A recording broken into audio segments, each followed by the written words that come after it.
संगमनेर तालुक्यातून एक मोठी आणि गोड बातमी समोर येत आहे। सध्या उन्हाळ्याची सुट्टी आणि त्यातच अधिक महिना म्हणजेच धोंड्याचा महिना सुरू असल्याने संगमनेर तालुक्यातील चिंचोली गुरव येथील आठवडे बाजारात आंब्याची आवक प्रचंड वाढली आहे।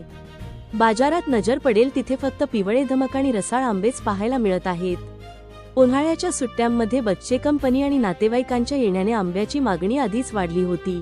त्यात भर पडलीये ती धोंड्याच्या महिन्याची। आपल्याकडे धोंड्याच्या महिन्यात जावयाला आणि पाहुण्यांना मानपान देण्याची जुनी परंपरा आहे। याच मानपानासाठी आणि पाहुणचारासाठी चिंचोली गुरवच्या बाजारात आंब्याला मोठी मागणी गाठली आहे। जावई बापूंना खुश करण्यासाठी सासरच्या मंडळींकडून आंब्याची खरेदी जोरात सुरू आहे। महत्त्वाचा सल्ला पण ग्राहकांनो, आंबे खरेदी करताना एक गोष्ट नक्की लक्षात ठेवा।